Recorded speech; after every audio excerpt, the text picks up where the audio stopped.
नमस्कार. आज आपण करतोय हिरव्या मसाल्यातली भरली कारली. ही भरली कारली नेहमीच्या भरल्या कारल्यापेक्षा थोड्याशा वेगळ्या चवीची बनतात. अतिशय रुचकर आणि चविष्ट अशी ही रेसिपी आहे. त्यामुळे हा व्हिडिओ तुम्ही शेवटपर्यंत नक्की बघा. चला तर मग अशी वेगळ्या चवीची भरली कारली करायला सुरुवात करूया. तर त्यासाठी आपल्याला मसाला बनवायचा आहे. तर या मसाल्यासाठी इथे घेतलंय मी सुकं खोबरं. हे आपल्याला भाजून घ्यायचंय. मस्त मंद आचेवर खमंग अगदी रंग बदलेपर्यंत आपल्याला ते भाजायचंय. साधारणपणे 2-3 मिनिटं भाजल्यानंतरच त्याचा असा रंग बदललेला आहे. आता मी गॅस बंद केलेला आहे आणि बंद गॅसवर मी त्यामध्ये घातलंय 1 चमचा जिरं आणि हे 2 ते 3 चमचे पांढरे तीळ. ही कढई लोखंडाची आहे आणि ती व्यवस्थित तापलेली आहे. त्या तापलेल्या कढईमध्ये तीळ आणि जिरं व्यवस्थित भाजून होतं, म्हणून मी गॅस बंद केलेला आहे. आपल्याला ते कडवट होईपर्यंत अजिबात भाजायचं नाहीये आणि गॅस बंद केल्यानंतर सुद्धा असं आपण ढवळत राहणार आहोत की जेणेकरून ते जळणार नाही. आता हे भाजलेलं खोबरं, जिरं आणि तीळ हे थंड करण्यासाठी मी साईडला ठेवून दिलेलं आहे. आणि इथे मी घेतले ही 1/2 किलो कारली. त्याची दोन्ही साईडची टोकं काढून टाकून आपल्याला त्याला मधोमध चीर द्यायची आणि मधोमध चीर देऊन आपण त्याच्या आतमधल्या सगळ्या बिया काढून घेणार आहोत. हे बघा, अशा प्रकारे मी त्याला चीर दिलेली आहे.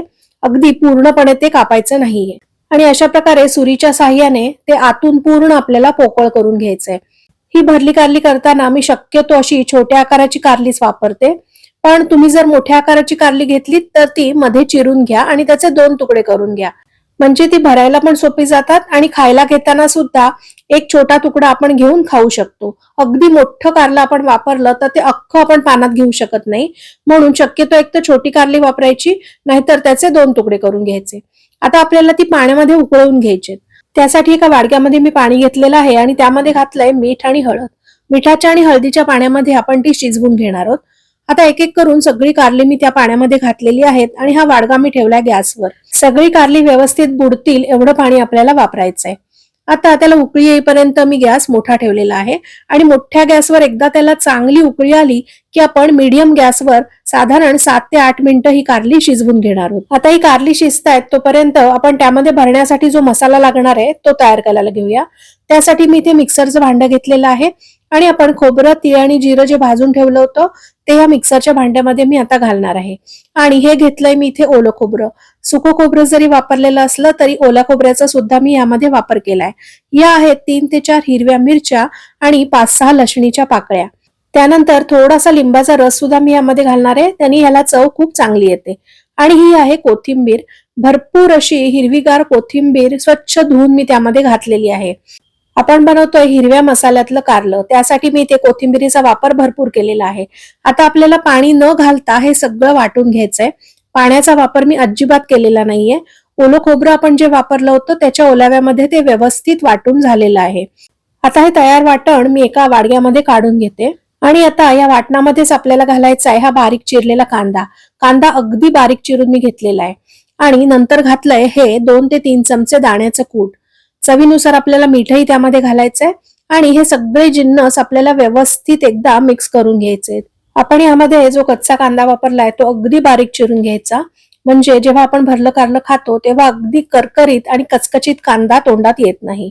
आणि म्हणूनच शक्य असेल तेवढा तो बारीक चिरायचा आणि खूप जास्त सुद्धा घालायचा नाही. एक मीडियम आकाराचा कांदाच मी इथे वापरलाय.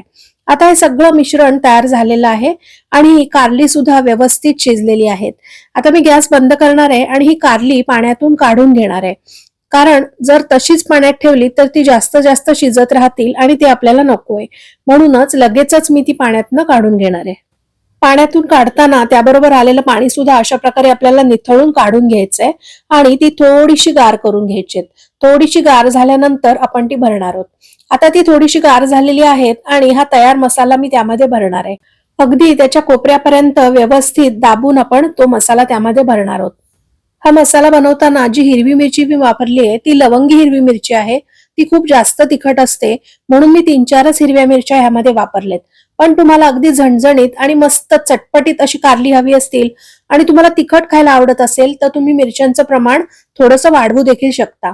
हे आपण हिरव्या मसाल्यातलं भरलं कारलं बनवतोय, त्यामुळे इथे मी लाल मिरची पावडर किंवा कुठल्याही मसाल्याचा ह्यामध्ये वापर केलेला नाहीये.